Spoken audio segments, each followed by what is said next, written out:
So we move into the main event, which was the blood and guts match between Pinnacle and the Inner Circle. And basically, like in a nutshell, for those of you who may not be familiar with, with the Blood and Guts match, this really, I mean, this is basically AEW's version of War Games. I mean, like down to the down to every little detail. It really is. It really is old school WCW War Games. I say WCW because and not NXT because this one actually does have a roof on top of the cage. I think the story. Well, first of all, I'll give it a star.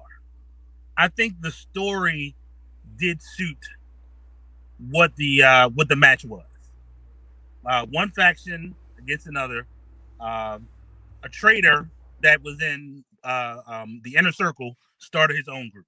So the story actually did kind of suit. It was my 5 against your 5. It did suit it, so I do give it a star for that. So first point is story. The story of this match.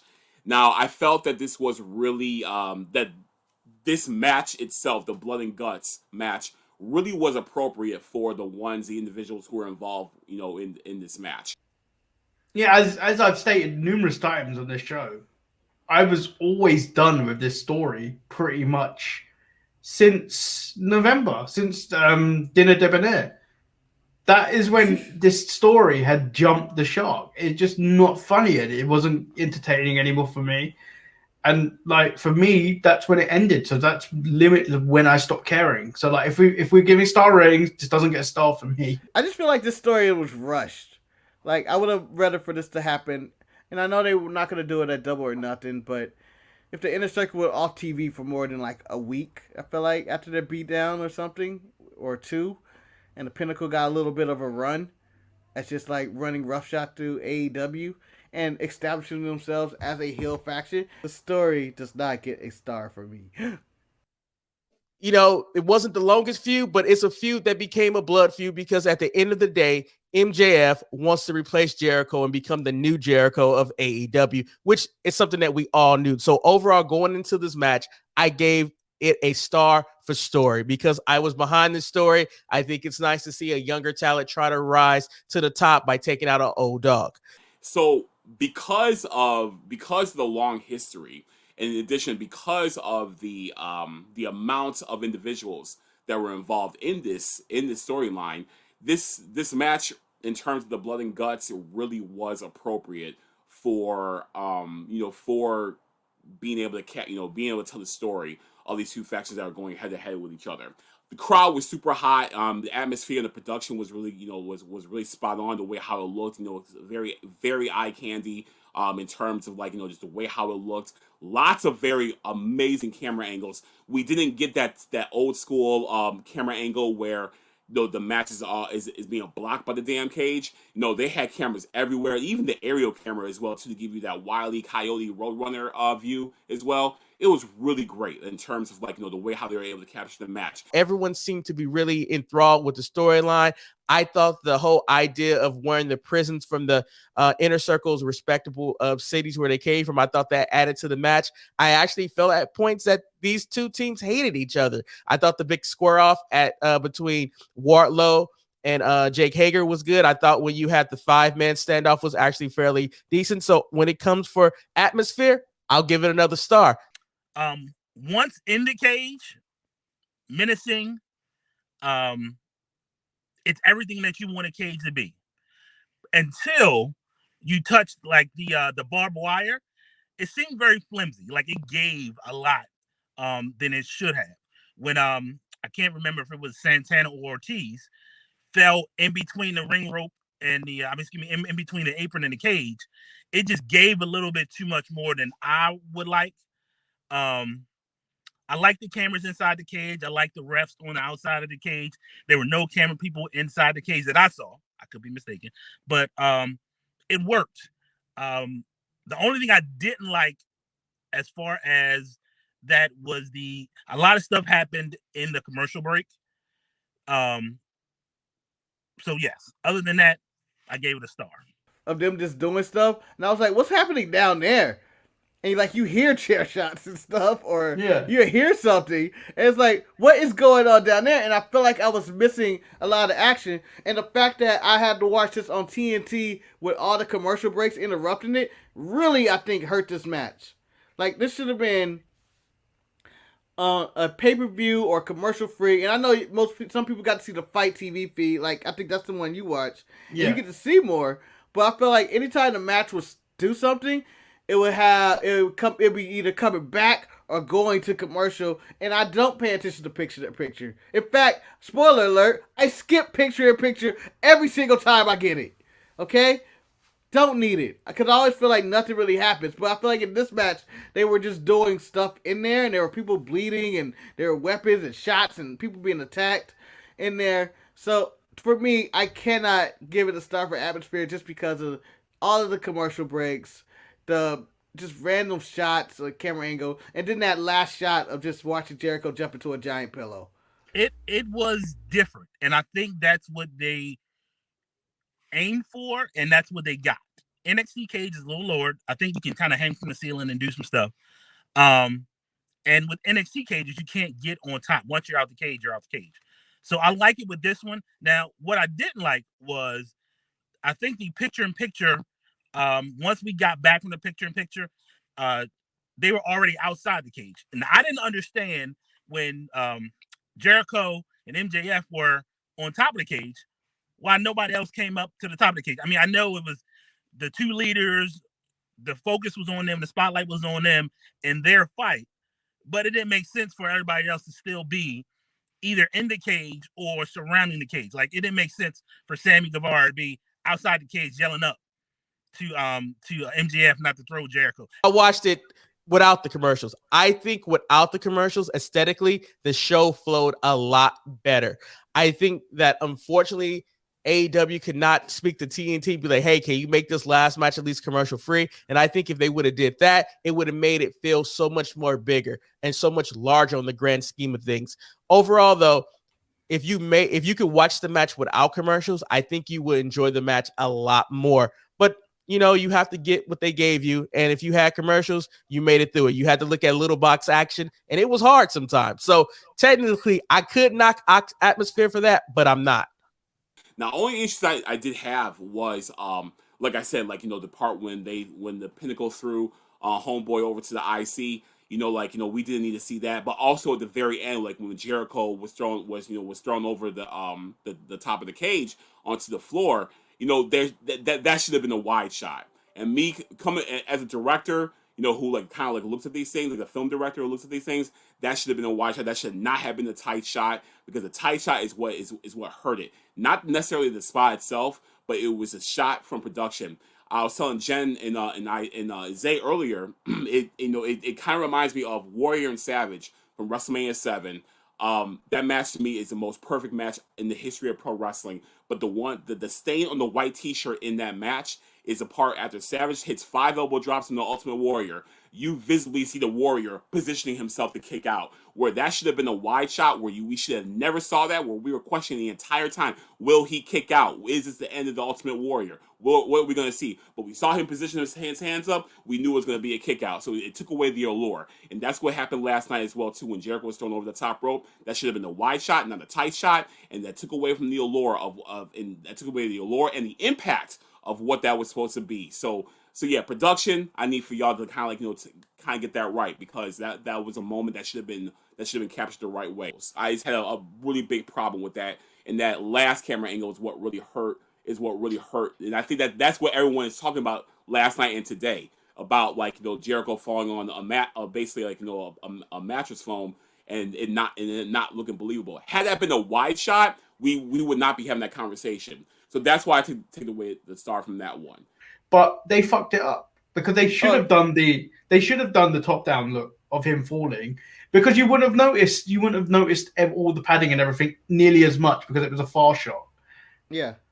I mean, we have to admit, AEW, when it comes to their grand finales, their big the coup de grace, the season finales, for whatever reason, their production team does not really get the true gist of how to shoot stuff.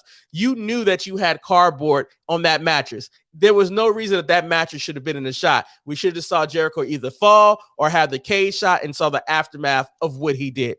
So I just think that, sometimes they just have to go to the drawing board first and maybe take a page out of Vince's playbook. Jump off the damn ramp yourself and see what it looks like. But that's what I think about that. So atmosphere and production, I was going to give it a star. Yeah. But then that Jericho thing happened. And I think with the whole ending, if they would have shot it differently, then it wouldn't have been as bad with people complaining about the cardboard and everything else. One, they should have painted both sides. So both sides should have been that kind of steel color. But they shot it a different way, either from the other angle or just from the top, it wouldn't have been as bad as it is. I have to give him a work for the in-ring work. I mean, Jericho didn't really do much, but I feel like all the younger guys in this match really had some nice moments and really put their bodies on the line. The match overall is straight up brutality. I mean, we saw all out war in this match, and it really did live up to the name. Not the guts portion, but we did see blood in this match. A lot of offenses that took place, with everyone who was involved in the match. Even some offense that we've never even seen before. It was a very unique type of move sets that we were able to see from these guys, which I thought was really was really good. Overall, the in-ring work was fine. I did take some liberty with the blading of FTR. I don't understand why they needed to blade, because the instance that they had, it really didn't call for blood. I thought the match unfortunately slowed down once Jericho got into the ring. I felt like it was more people that were standing around and all of that atmosphere and things of that. And then finally, the big finish when they climbed to the top of the cage, it kind of fell flat for me. And I'm not even talking about the Jericho spot. It's just that after they went to the top, the cameras just focused on MJF and Jericho, and there was nothing else that was really happening in the ring. Everybody else was kind of resting and of that nature. But the beginning of the match before Jericho got in there, I thought that was exciting. So I will also be very generous in this situation and give AEW Blood and Guts a star for in-ring. Now, one of my issues about this match is I know it's called Blood and Guts. I would have liked to see someone hit the cage and then be busted open. To me, from what I saw, everybody that was bleeding real bad, whether it was Cash or Dax or whatever their names are, I think everybody bladed themselves. I'm not a big fan of blading. I want to see you run into the cage, get busted open like the old-fashioned way. The one spot that I really didn't like is I didn't like how the performers felt in between the cage. I mean, when Ortiz went between the cage, I said, oh my God, is he okay? Because that shit looked like it hurts. But I mean, overall, they seemed like they were pretty safe. I mean, the biggest issue that I had was FTR. FTR had no reason to be as bloody as they were. Nothing really happened. No one in FTR got stabbed with a fork even. So it was like Dax was like, you know what? I need the blade. Right. And if you saw Little Box action, you saw when he got the blade out and he was ready to do it. I ain't never seen somebody bleed that much for being rammed against the cage. It just doesn't happen for me like that. And then I think the in-ring was pretty decent. Like even Sammy Guevara got some decent moves in.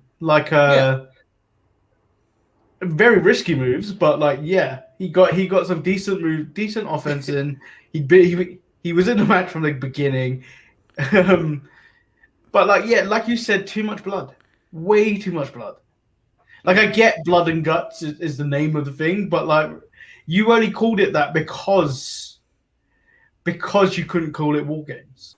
Now, in terms of the in-ring with the in-ring work that took place during the match, right? We weren't looking for any type of high-skilled technical Dean Malenko versus Eddie Guerrero 1997 type quality here in terms of ring work. We weren't looking for that. We were looking at just for full on brutality, and that's what we got. Now going back to earlier where I mentioned about some of the unique offenses that we saw, we were able to see some things that we never really saw before. And one thing that really did stand out to me was Sammy did a springboard. He did a springboard on Dax, and he hit Dax with the cutter, and it was executed so beautifully. The way how it was just so damn crispy, clean. The way how he hit that. Now, obviously, was when he was like more full go, in terms of like his energy level. But the way how he hit that though, I was like, wow, that was really impressive. In addition to that, speaking of Sammy Guevara, he hit the C2 exploder on Spears from the ropes as well. It looked like it was going to be a little like a little botchy, the way how them two were kind of hanging on to each other, on the top rope in the middle. But then when they got their balance and they're able to like kind of get their bearings right and such, they're able to really hook into that move. Guevara had him and boom, hit that C2, and it just looked like a thing of beauty. So I really did like seeing that. Yeah, I'm giving a star for in ring, because the next part is stipulation, and I think I reluctantly gave the star because they did follow the stipulation. They improved the cage, because like the original War Games cage in WCW, you only had maybe 2 feet above you to maneuver if you were standing on that top rope. So like they gave you a bit more, and then it gives you room for more, especially on the new way they built the cages, like the upstage, because they've removed the if you escape you surrender essentially. Yeah. So I'm reluctantly giving the star. Unfortunately, they will not get a star for stipulation. Blood and Guts, I appreciate what they were trying to accomplish, but once they put that stipulation that you have to surrender or submit, and they took away pinfall, I personally didn't care for it. I mean, I understand that stipulation. It was what led to the ending of the match, but overall, I don't like it, didn't care for it, and so you don't get a star for that. The stipulation, like I said earlier, really made a whole lot of sense, just with with these guys who have like a bloodthirsty feud with each other, going at it, and making and really taking this feud to another level, really didn't make sense. So it really did make a lot of sense with the way how they used this match, and it wasn't any kind of throwaway thing. It wasn't any kind of like, oh, let's just do it for the hell of it. No, there really was purpose behind the reason why they took this and why it became in the violence that they got. I'll give it a star for stipulation, even though I'm against the surrender rule. That's not like a good rule that looks good, or submission or whatnot. It's a pinfall works for me.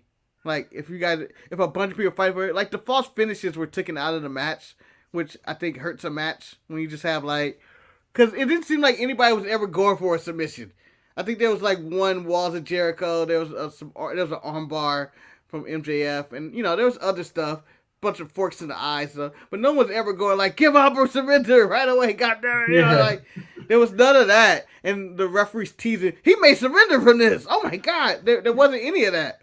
Yeah, and so I think it takes away when no one seems to be trying to win, and it's just people fighting to the death, and it's like someone's gonna have to go for a surrender or a submission at one point. So you're giving a star? I gave it a star. But overall, entertainment the match was fun. It had blood, and it if the title has blood and guts, you have to have blood. I did not get any guts, but I thought that I saw stars in this match ready to be made. I thought Sammy Guevara shine. I thought Proud and Powerful shine. And I think at the end of the day, MJF came out as the new face of AEW. The question is, will AEW take this momentum that he has once again and actually use it? But overall, I like the show, so I'll give it a star for entertainment. So for the first time, maybe the only time in my whole life, I will give AEW Blood and Guts 4 stars. Okay, so overall entertainment, I was going to give it a star, but again, the ending was a bit lackluster for me. I felt like if this was a pay-per-view, a lot of people would be a lot more annoyed, I feel. But because this was on TV, because you got all the gore and everything, people loved it because it was free. But imagine if you had to pay for that, you'd be quite annoyed, I reckon. And I'm going on that basis. And then Yeah, I wasn't a fan of just the surrender of Jericho potentially being thrown off the cage and everything being stopped. Like, Yeah. especially when they were not paying any attention to what was going on below the ring once those two were on the top of the cage. It doesn't make any sense the way they did it. It was just like, okay, you had so much time to go up there yourselves if you all just stopped what you were doing. It just pace it. I don't know. It's just the way the decisions they made with that. For overall entertainment, I'm not giving it a star. I wasn't that entertained with it. I just felt like it was a lot of like, again, just a lot of blood and there was some violent spots. There was some entertaining stuff in the match, like the work was fine and stuff. But I just feel like it was too I couldn't just get into it. Like the picture in picture and all that. It really took me out of it. Like I was like, no one can get any momentum. You just seem like you come back from commercial, random moments are happening, and it just seemed like a long pull apart that just wouldn't be broken up. And I was just like, just end this already. I was entertained. I would say yes. I would give it. I can't give it a half star because I really want to give it a half star, just because I think the picture in picture took away from the match. So yeah, I was entertained. The ending, not so much. But my one problem is, and I think I said it before, when they went to commercial and then they came back, MJF was going up to the cage and Jericho was either going up to the cage or already on top of the cage. And I felt like I want to see them come out the cage and then climb up. That's what we've always seen over the years in cage matches. You get out the door, you're walking around, and then you say, well, I got to go up. And I think that's what we missed in the picture-in-picture and in the commercial break. Well, that's what I missed. However, overall, though, the way how it was presented, the presentation of the overall event itself was really spot on. So my overall, the overall entertainment of the match, like I told you guys, it's no secret. I loved it. I thought it was great. I've been taking kind of I haven't, I've been watching wrestling, but I've been kind of catching up because I had a whole lot of things going on as well too. But this one was what caught my attention, and it did its job. It made me want to see what's going to happen next week, because next week is a sad card, and of course I want to see what MJF's got to say about this as well too. I want to see if Jericho's going to clap back at his people for giving up for him. But it really did the job it was supposed to do. I give this match 4 out of 5 stars. 4 out of 5 star match. A 4-star match, absolutely. Entertaining. It was riveting. It was captivating. And overall, man, we got a moment in wrestling last night. And kudos to AEW for this war game style match, for doing their thing with it. And I feel that they really did. They really did fill in the shoes of the classic match.